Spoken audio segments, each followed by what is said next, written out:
First of all, on behalf of David Austin Roses, I really would like to thank you for having me here. What an honor and a pleasure.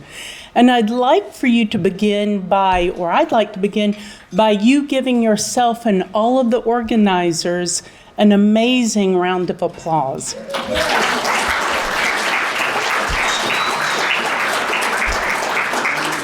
So when David Coop first reached out to me, he was looking for Michael Marriott. And I'm very sorry you got me instead. I'm not Michael, but I promise to be as informative and hopefully as charming as Michael is. I don't wear a tweed suit, but I did wear something close to David Austin green. So when we were deciding, what we should speak of, of course, Mr. Austin passed away this past December. The media, our supporters, everyone has just been, the outpouring of love and sincerity and kindness towards Mr. Austin has been humbling. And if David Austin Jr. were with me right here tonight, he would tell you thank you from the bottom of his heart. Mr. Austin was very active right up until about a month before he passed away. And people go, well, what's going to happen to David Austin Roses now that he's gone? Well, that's a little bit about what we're chatting about tonight. I am not a lecturer. I've had a wonderful kind of day and a half with a lot of you, and as you know, I like to chat and talk. Let's try to keep things on topic so we can keep moving, but I am more than happy to take questions towards the end, okay? And if it's just a burning question, please stand up and then we'll repeat the question and we'll move forward, okay? So the big question is, what happens now that Mr. Austin has passed on? And for the past 20 years, David Austin Jr., the gentleman that is on the left, has been running David Austin Roses in 35 countries around the world. And so I think he's done a really seamless, amazing job. Wouldn't you agree? The wonderful gentleman on the right, or is that my left, your right, is Richard Austin. That's David Austin Jr.'s son. So the beautiful catalog that you got in your goodie bag, that is his handiwork. Richard is also such a talent with maintaining the brand. One of the things as the U.S. sales executive for David Austin Roses, no matter where I am, no matter if it's a new garden center or an old garden center, everyone always comments about the branding and the marketing, the quality of the photos. And Richard is brilliant when it comes to carrying on the look and feel that Mr. Austin had intended originally. So, one of the things that Mr. Austin never could quite wrap his head around was that he got to do his passion every single day of his life. As, I don't know, most of you know his backstory. He grew up a farm boy. He started out breeding lupines with a gentleman that was at a neighboring farm. He had his sister gave him a book on old roses, and it really sparked an interest. He was passionate about the species roses. And he was like, oh my gosh, I love these so much. But he also had to pay attention because there was something coming down the pipe called a modern rose, the hybrid teas, the floribundas, et cetera, and he couldn't ignore those. Well, Mr. Austin started breeding the roses and would start peddling the roses to the different garden centers there in England, and everyone said, nobody wants this thing. We're all about the hybrid tea now. And for years, he just kept on going because he was that passionate and committed. One other thing that you may not know about Mr. Austin was that he was dyslexic. And a lot of people view that as a negative. Mr. Austin thought it was a gift because it helped him look past the obvious, or look past what maybe a lot of people would think was obvious, and look at the really special traits of these roses. So the family, some people are ashamed to say, yeah, he was a dyslexic, but they look at that as this real benefit to what made him successful. He had the drive to continue. So, we always say Mr. Austin had a life in full bloom. That is certainly it. And so after years and years of saying, nobody wants your roses, nobody wants your roses, he kind of broke through and started entering things in Chelsea. And in 1961, he brought forth Constance Spry. Okay, smart people, I'm looking out in this room of brilliant rosarians. Who was Constance Spry? Yes. Florist to the Queen. Yes. And she had an arrangement school. Yes. So, all right, so after this, so Constance Spry was the florist to the Queen. She was the society florist and had her own floral school. And Constance Spry Rose was named after her. And it is still sold through davidaustinroses.com, but not the wholesale catalog, all right? So I manage wholesale for David Austin Roses throughout the U.S. and Canada. And you go, well, and I get this question a lot. Why can't I get Constance Spry? It's such a wonderful rose. Well, we're going to learn about that in a little bit. Mr. Austin had a plan. He wanted a rose that not only was as gorgeous as Constance Spry, that smelt as yummy as Constance Spry, but it needed to repeat bloom. Ting, that's not easy, all right, as some of our hybridizers here know. He also, back then, wasn't as concerned about disease resistance, but it was important. It was in the back of his head, all right? So, how many years are between 1961 and 1983? A lot. Not until 1983 did he come out with Graham Thomas that ticked everything off of his box. It was fragrant. And let me tell you what, fragrance is a hard thing to breed. You don't say, well, this parent is fragrant and this parent is fragrant, so if we get them friendly with each other, we're going to have fragrant babies. All right, so let's talk about fragrance just a little bit. Does anyone know Dan Heim, who is the breeder? He works with Terra Nova Nurseries, and he's done a lot of work with Heuchera. So back in his youth or younger days, he was at Chelsea and he ran into Mr. Austin, a much younger Mr. Austin, and he said, young man, come over here. Put your nose down here. What do you smell? And so Dan said he was like, oh, and he leaned over and he smelled and he said, oh my God, it smells like dog pee. And he said, exactly, young man. Now go down here. What does this smell like? And he said, wow, that smells beautiful. He said, exactly. Any fool can breed dog pee, but it takes talent to breed something that's delicious.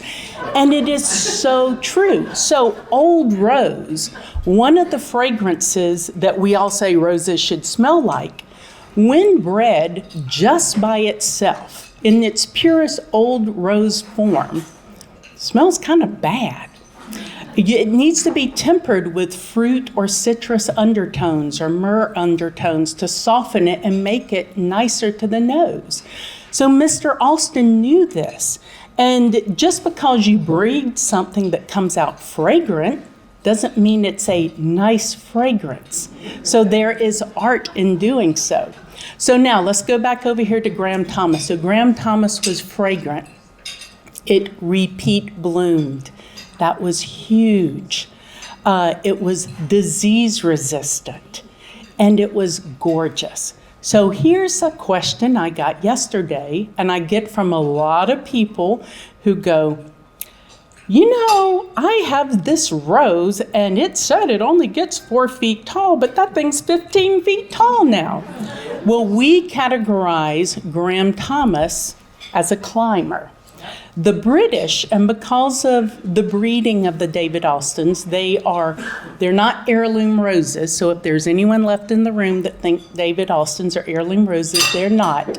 They are crosses between old species roses that were white, pink, and blush tones with some kind of crimson colors, with modern roses, which brought in the yellows, the reds, the apricots, and more pinks. They also brought in the repeat bloom with that. But the British will prune anything. And thus, see in this border, you have Graham Thomas as a shrub and Graham Thomas as a climber in the background. Everyone will say, no, I don't want the shrub, I want the climber, or I want the climber, I don't want the shrub. Well, people, it's the same genetics. Now you know. So for a long, long time, and I'm giving you a little insider track here, David Austin was like, well, Americans, they're not really good gardeners. And, okay, come on. We'll just tell them they're shrubs because they'll be afraid of climbers, all right? But now you know the rest of the story.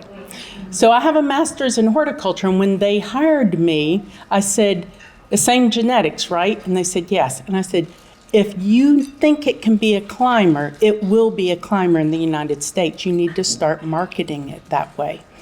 And reluctantly, we've started kind of making that transition. So now when you look in your catalogs, you got the retail catalog. When I give my customers this wholesale catalog, which has about 72-ish varieties in it, we have a section that says, this is a climber. And so it's now truth in advertising. But because of the breeding and the scaffolding form of the David Austins, like New Dawn Rose has a lot of bareness at the bottom and it goes on up and it's a lovely climber. With David Austins, that's why you get flowers all the way down to the bottom. So I have digressed. Let's move forward. Who has been to Albrighton, to the David Austin Rose headquarters? It really does look like that, doesn't it? This is kind of looking across the lawn garden and the serpentine garden. Mr. Austin's persistence paid off. When he was looking to breed these repeat blooming, fragrant, gorgeous, charming roses, this is what he was envisioning. And for so long, people, no, nobody wants this. And right now, I am seeing that our market share is increasing. And guess who our biggest part of our new buyers are? Young people. Young people. First of all, David Austin Roses has a luxury cut division, which is florals. And Juliet is the #1 selling wedding rose in the U.S. So these young women have carried it down the aisle. Now they're ready to plant it in their garden. It's something that people are seeing in magazines. I worked for Southern Living. I was a garden editor for about 14 or 15 years. I lose track. And every time you asked a stylist to procure flowers for a photo shoot, they would go for an English type looking rose because it photographs so well.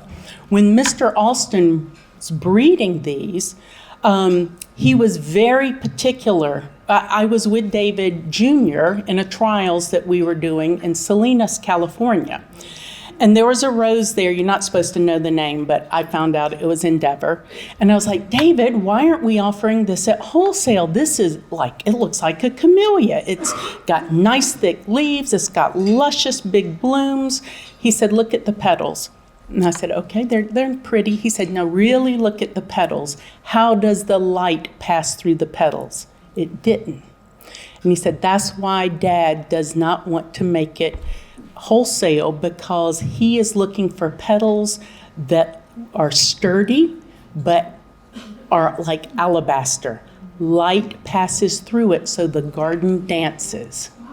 So now you know something nobody else really knows. So let's kind of go back and talk about the essence of an English rose. Fragrance. All David Austin roses are fragrant. Now, what you may not know is there are 5 different fragrance profiles. How many different types of wine are we drinking in here tonight? All right. So with David Austin's, you have Old Rose, which smells like Grandma or Aunt Ella. It is very much unmistakable. That is the Gertrude Jekyll of the group, right? It is Old Rose. Then you have Myrrh, which is very conducive to the English rose group.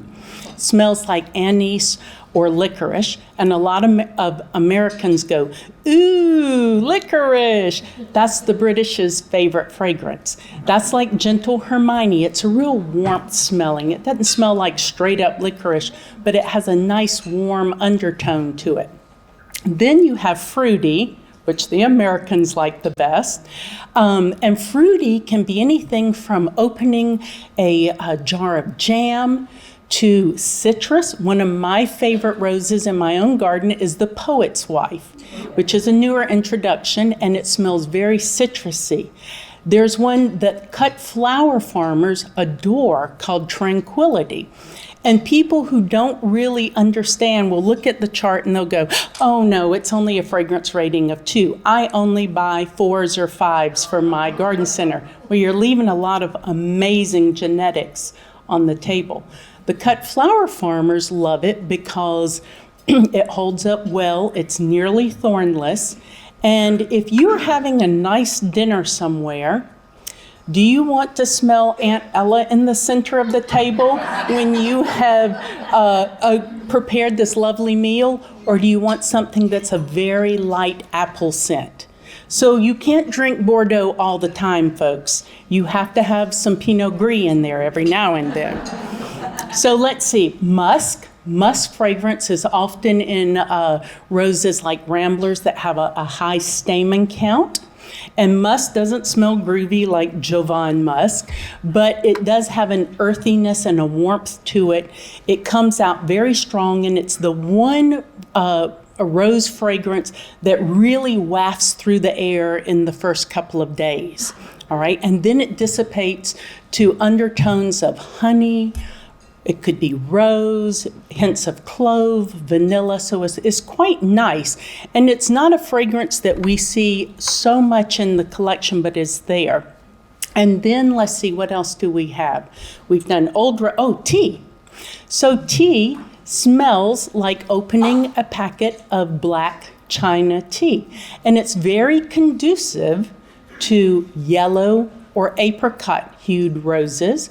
But Princess Alexandra of Kent, who is also one of my favorites, has a strong tea scent.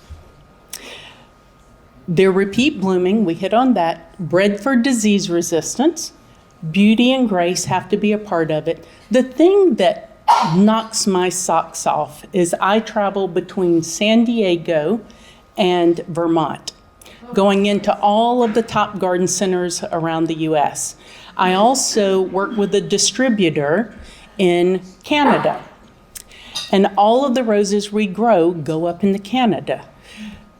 The lion's share of these roses work just about everywhere. There's some that definitely are better in other areas than others. Matter of fact, we were having a conversation last night about Imogen did not work out at a high elevation for someone. And Imogen is a new introduction. I love finding out information like that because that helps me help my customers. They're dependable and adaptable. They take heat and cold. Prior sales reps never sold into the heartland of the United States because they just didn't think David Austin's would grow there. It is now one of our fastest growing sections of our market because David Austin's, and I think all roses, like a nice hot summer and a nice cold winter, if you plant them properly. Drought tolerance once established. Okay, we're all guilty, if you're show rose people or you're trying to get that big bloom, of giving the IV tap of too much water. But if you're not showing and you just plant the roses out there, you get them established over those first 2 years, roses are one of the most drought-tolerant plants you can grow. About, let's see, when was it we were having our horrible, horrible drought? About 4 years. Yeah. So I got a call from Vinland Dmitriev, who is the buyer at Burpee. And it was kind of late in the season. He said, Rebecca, I need to up my order. And I was like, why? Well, yay, that's great. But why, Vinland? And he said, I just came from California at pack trials, and the only thing still alive was lantana and roses. And he said, because they're so drought tolerant once established. Fall or spring ideal for planting. If there is one thing I could change about the rose industry, I would make it so you could plant fall roses. Unfortunately, yes, big round of applause. I need help with this, folks. Every time I put a rose in the ground in the fall, it's just amazing what it does. But our industry is set up to grow them out. David Austin starts lifting right around Thanksgiving, and we're grown with everyone else in either Phoenix or Wasco area. Everyone is grown either in those two towns. Everyone else lifts a little earlier than us, but we purposefully try to stay in the ground a little bit longer, okay? We then insist on going into cold storage, which is why we don't deliver our roses to anyone before January, because we know cold storage, even for the shortest amount of time, significantly helps. The roses are distributed. Often by the 4th of July, there are no more roses anywhere to buy unless someone specifically loves roses, like Isley over here, all right? But even with the David Austins, you're telling me, 2 months ago, they're gone. So there's no more until next year. So there's a little bug in your bonnet. These are our trial fields in England. So you probably know, and yes, Weeks, Star, everyone does this too, but the amount of time it takes from hand pollinating to, yes, we think this is something we can put our hand, 9 to 12 years, people. So I don't want anyone to ever complain about the price of buying a rose. Yes, thank you. So once that happens and you have like 350,000 seedlings that go out, and then they get whittled down until they pick 10 varieties to plant 7,500 plants of to watch over the next 8 years out here. And when I was in England a couple years ago, David Jr. was in the field with a shovel crew behind him, literally walking at a clip going, no, watch it. Let's watch it one more time. No, maybe. Digging up. And that is how they come down to maybe 2 to 3 varieties that are introduced a year. I interviewed in 2014, and there was a gentleman named Tony Slack who used to work for David Austin, who was amazing. He was a gnarly, short, brilliant little man. And he said, what do you think of that rose over there? And it was this vermilion, a color I'd never seen David Austin order. And I said, oh my God, this is gorgeous. Yeah, that was going to be introduced at Chelsea. And last week, Mr. A decided, nope. And they threw it away. They'd ramped up production. But that is the attention to detail. Mr. Austin would go back through his notes and go, every 3 years, this plant does something wacky. I don't think we should bring it forward. And there it went. Mr. Austin was not a businessman. He was a passionate rose breeder. And thank heavens he hired a really good accountant. But his son would stand here and tell you that. He really didn't care about business. He was focused on the plant. All right. So all that paid off. There's Mr. Austin in 2016 with the Queen, and they kind of liked each other. They shared the same birthday. They were fun. Mr. Alston in 2007 receiving his OBE, Order of the British Empire, and he also received, I believe it was a Victoria Medal for horticulture. And then this year, this was such a sweet, sweet win. We won our 25th gold medal at Chelsea. We also won at Hampton Court, and then Garden Club of America gave David Austin Roses their Jane Ryder Rose Medal for breeding excellence. So what a celebration of a man who truly led a life in full bloom. So now we're back in the garden, and you're going, oh my gosh, this is so gorgeous. But one of the things we realize, and if you are a backyard breeder or hybridizer, you realize you have to be your own critic.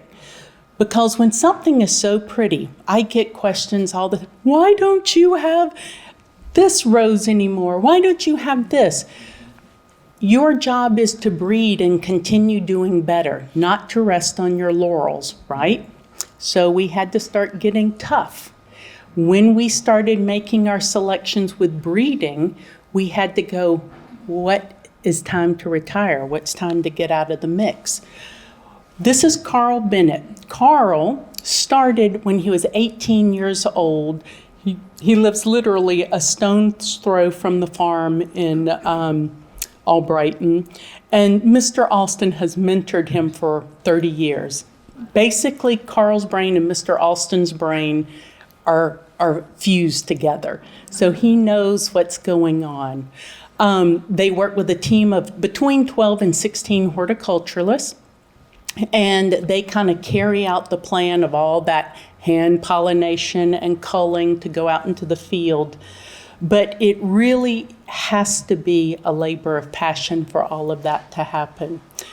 Mr. A's goal was not to create roses that look great at retail in the pot. He could have cared less about that. Remember, I said he wasn't really a businessman. He was passionate always about the future. He wanted to breed roses that did this, played well with others.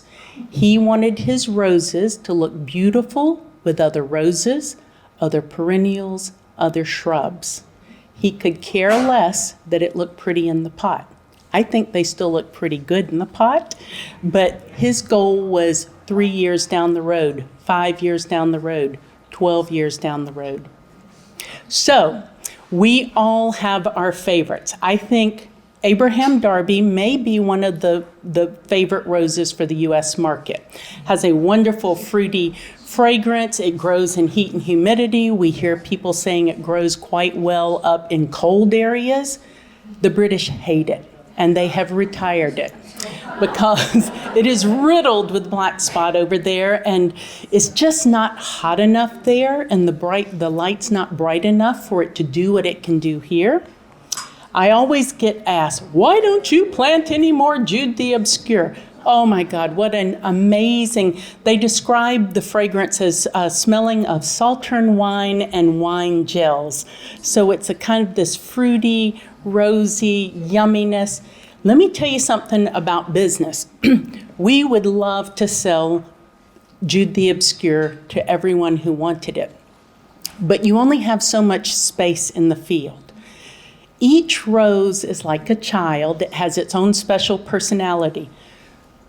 Jude the Obscure is wonderful in the garden, but it does not lift well. When you go in to lift it, the roots snap.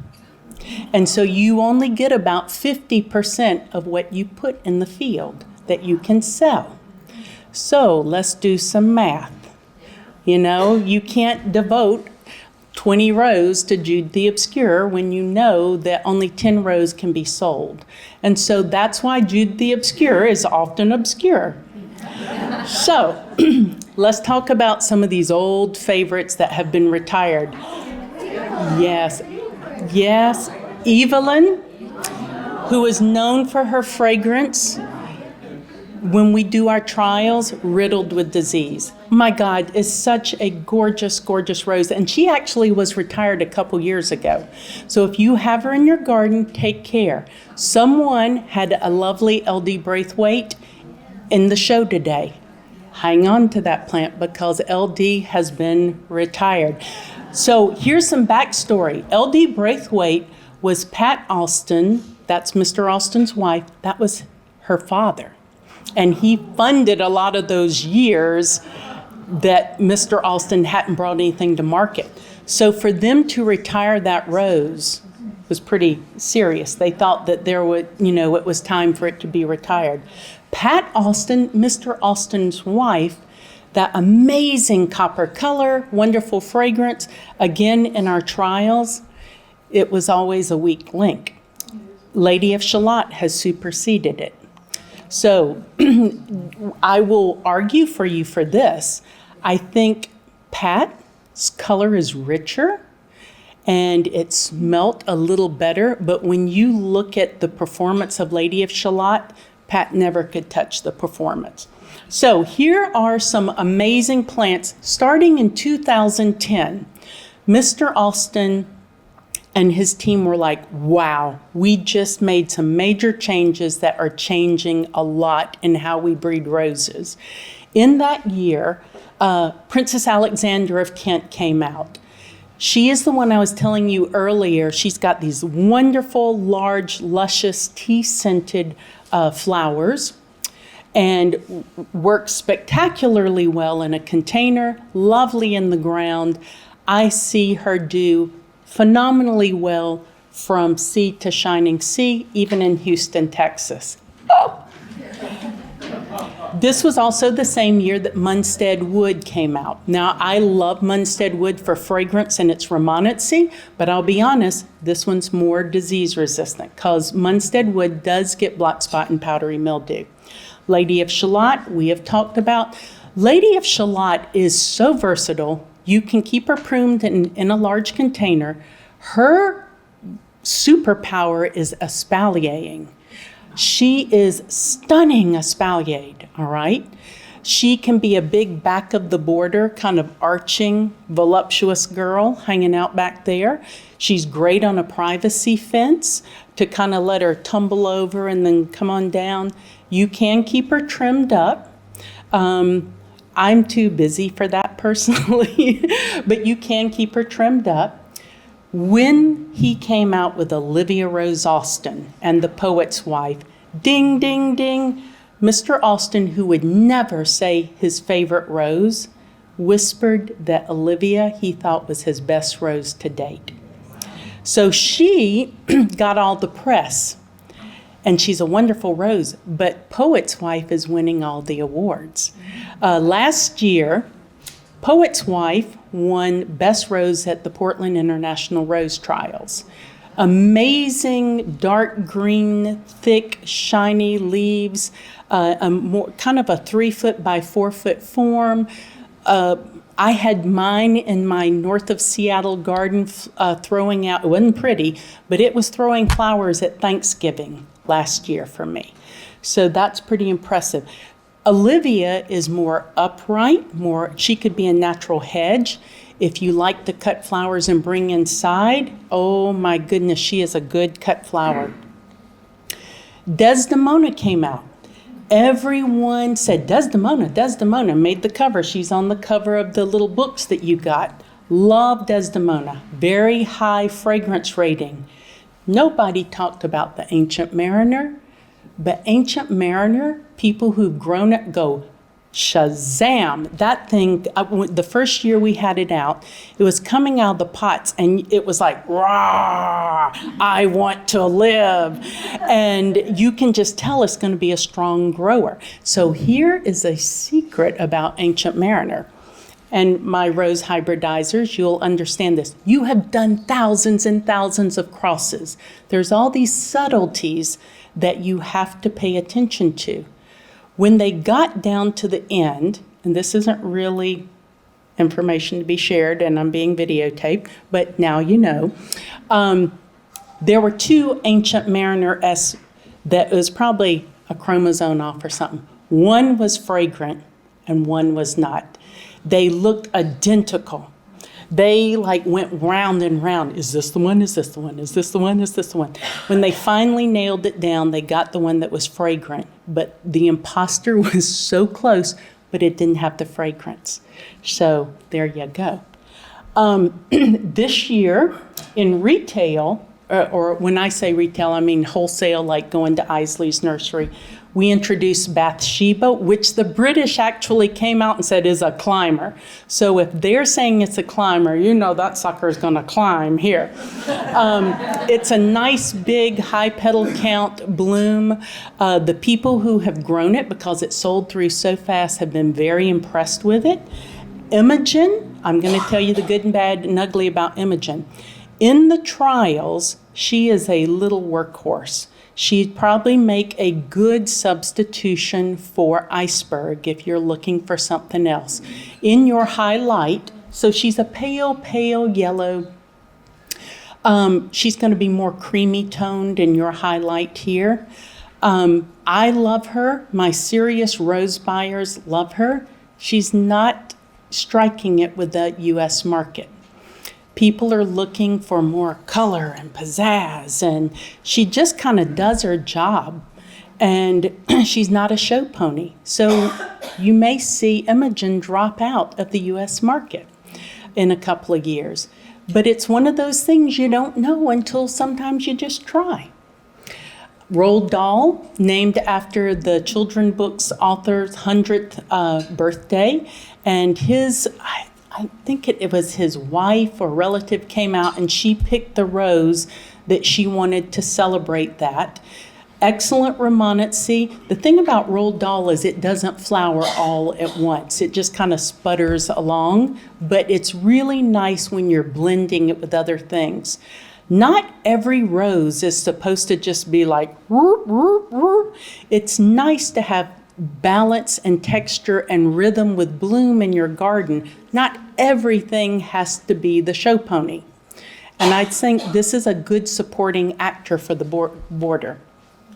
Now, this is what came out at retail, davidaustinroses.com this year, and what we are going to be offering to our retailers like Isley for next year. So as you're seeing, there's a pattern there. The U.S. is so big, there is no way we can ramp up stock on new varieties for wholesale in the first year. We tried it, and all we did was make people mad. Say, we'll give you 5 of this. They're like, what? Only 5? I've got 25 people lined up that already have pre-ordered. So Dame Judy Dench actually came out to the farm and they said, you may pick from this group anything you want to be named after you. And this is the one she picked. And the reason she liked it was it just kind of did like this, like her. And that was her reasoning for it. Vanessa Bell, the Brits are loving it. Oh my gosh, they love it so much because it's got a nice, strong fragrance. It's got kind of a tea fragrance with a honey and lemon undertone. That goes well with tea, doesn't it? And then this very pretty, just pale yellow color. It's thriving over there. They are mad about it. When I'm showing it to people ordering, the U.S. market's going, eh. James L. Alston, a fruity, almost berry-scented plant. I had a lady who bought it through davidaustinroses.com who was a garden writer in Nevada. She showed me photos of it. Yeah, Nevada. And she showed me pictures of it, and she said, I think this is James L. Alston. And I said, it is. I said, how's it doing? You know, you're always like, how's it doing? She said, oh my God, it's really doing well. And so she was happy. She said, the thing I'm most thrilled about is it's holding its color in my light. And that's a big thing for California. So coming down next year, Emily Bronte, and I think you can buy these off of retail this year. Emily Bronte, just delicious fragrance. And as you know with David Austin Roses, keeping with Mr. Alston's tradition, he was a huge fan of British literature, British landscapes, British figureheads like Abraham Darby with the steel movement. Tottering by Gently is for all of you who think that David Austin's all have high petal count. They don't. One of my favorite David Austins is the Lark Ascending, and Fighting Temeraire, another one. Very low petal count. Lovely, lovely plants. This has a musk, see all those exposed stamens, and has a kind of an orange peel fragrance to it. And then Mill on the Floss is a nice deep cup. And as the flowers start to fade, you get a little bit of a crimson edge around the edge of the petal. I think that's going to be delightful. So my boss over there is in love with Emily Bronte. So we'll see what happens over here. So the moral of the story is keep trying, folks, like Mr. Austin did, because his dreams so came true. And he never had any idea that he would make so many people so happy around the world. His dreams came true so that yours can too. Thank you.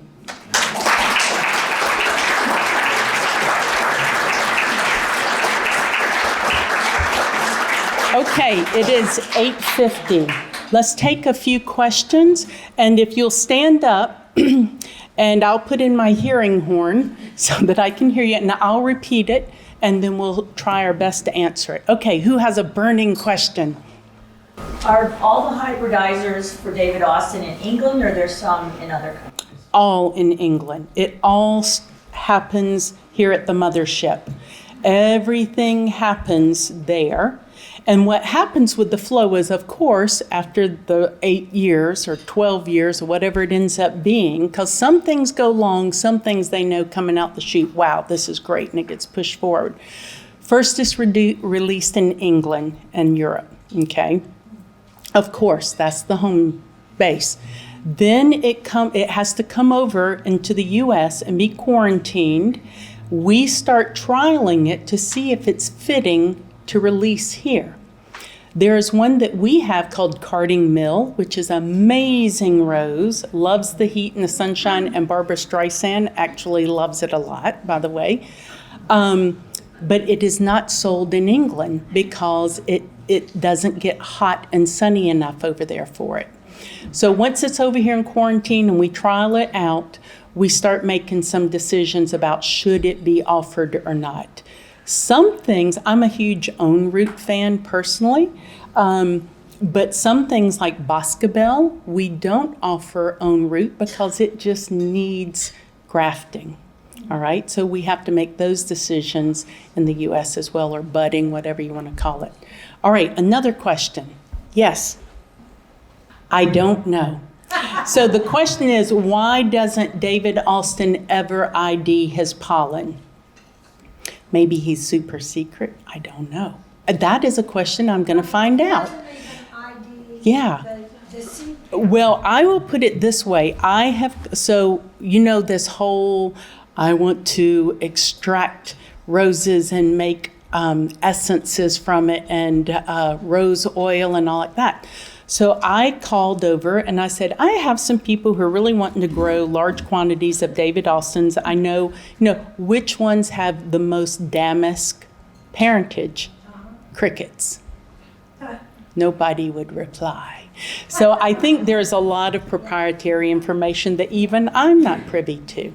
All right, right here. And that's an excellent question. So David Austin roses have been purchased, and they have virus. What is going on with that? That is a superb question because that's something everyone in the industry is struggling with right now. It has nothing to do with the nursery it came from. It has nothing to do with you. It came from the farm on which it was grown and from a diseased or affected parent plant. We are working closely with UC Davis to either do tissue culture therapy, which sounds like AA for roses. It's very expensive. Here's the thing, if you don't have clean mother stock, it will perpetuate. Here's the other thing that as their US sales rep, I get this question on every visit. Where are you in indexing this? So basically what you have to do is get clean parent stock, all right? They say that it is spread more through grafting or budding than it is through en route. But I have seen it on en route too. So if you have an affected en route parent plant, you're going to get it. The good news is it doesn't really kill the plant, but it's like buying a Mercedes that's been keyed. You know, it's a mar. What we have been told by UC Davis is that going and doing your regular routine pruning, it won't spread from plant to plant. And every time I talk to someone there, I'm like, does that information still stand? In my own garden, I have a lady of shallot that has it, okay? She does fine, she blooms. If we sell to someone like Isley's and they say, Rebecca, we had 5 roses that had it, or a customer brought it back, we credit them for that rose because we don't want them selling something that is defective, you know, or that's not the best it can be. What we are doing diligently, and this is so important, don't hide it, we have to fix it. So I always tell everyone, I want you to photograph it. I want to see how bad it is. I want to know the variety because we have to track it, and we send that information back to UC Davis, and then they go, okay, so that's a 2-year-old crop, so anything that comes out of the field is 2 years old. With virus, you cannot wave a magic wand and say, poof, go away next year. It's a process. So each year I have to explain to people who have it, it can't just go away next year. We have to grow through it. It's a pain in the behind, but it is what it is, and I'm just shooting with you the best I know. I do know this. More people in California saw it this year because you had more rain in the winter. It makes itself more visible under certain weather conditions. So when you have more favorable rain in winter and that kind of cool spring that then warms up, you will see it more apparent than when it's just kind of dry. All right? Yes, back here. I think your story of David Austin and his passion is absolutely magical. And as I mentioned before, I think it would be a wonderful addition to your beautiful catalog to include 1 or 2 pages regarding his history, his passion that led to what we all call David Austin roses. I will let them know. By the way, your catalog is absolutely wonderful. Oh, thank you. Thank you so much. You know, Mr. Austin in particular is very, very humble. And I was trained by David Austin Jr. So when I got the job, he said, let's go to California. I'll book a trip for 2 weeks. We started in the Bay Area, then we did kind of the LA area and on down towards San Diego. When you ride in a car with someone for 12 to 13 hours a day for 2 weeks straight, we didn't take a day off, you get to know them. And he is a very nice man, and his father, such a nice man. You know, I never had the pleasure of meeting Mr. A personally, but after that trip, I felt like I know him. David said he and his siblings would say, Father, when are we going to have tea? Tea was supper, all right? And so when I was traveling with him, he said, it'd be 10 o'clock at night. And we'd be like, Father, when are we going to have tea? And he said, just a little bit, you know? And his mother, Pat Austin, was a sculptress. So she's the one that came up with the logo. Mother, when are we going to have tea? In a little bit. They were both so passionate about their projects. But it just goes to show you. So I also got to ask him little subtleties like, all right, so is high tea fancy tea? And he said, no, high tea just means you're eating at a table. I was like, Oh, okay, I never knew that. So there's little tiny things that, I got to kind of get straightened out. I always thought high tea was fancier tea. And he's like, no, it just means you're sitting at a table. Tea, you're at a coffee table in a parlor somewhere. So now we know. And tea, that's supper or dinner to us. So it's not always at 4 o'clock to break your hunger. All right, how are we doing on time? One more question. Anyone else? Yes. Excellent question. Okay, so how do you prune a David Austin rose, especially when it might be a climber? David Austins are not hybrid teas. All right, so there's no need to open up the centers. They love to be pruned. They respond incredibly well to pruning. Let's just see here if I can go. I'm gonna back up. Well, maybe I can't back up. So remember that big luscious opening shot where they're there in the border and they're beautiful? If you think they pull out a pair of secateurs and go, you're wrong. Guess what they do? Ring! They fire up the gas-powered shears and go to town several times a year. So, I know Rosarians that ooh, but what I do personally in my own garden is the first couple years I prune very aggressively. I take them back. Why? Because I want a lot of flowers. And remember our talk today, that wonderful lecture today about hormones? You plant, you're getting lots of flowers, you're getting lots of growth pushing. There was also something that I haven't touched on, and half of you will probably go, oh, no. If I had answered this on a test when I was getting an undergrad or master's degree, it would have been a big fat X. But here's what we're telling everyone now.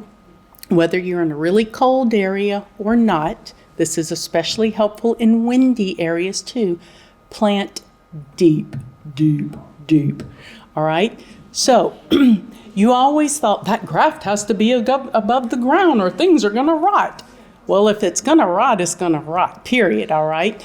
But who was paying attention when she was talking about planting the tomato plant today and planting it deep? And what happens with those hormones? If you have a grafted rose, you have the benefit, if you plant the graft below the grade, you have grafted and own root that's going to eventually happen. So your grafted rose can kind of transition into an own root rose, all right?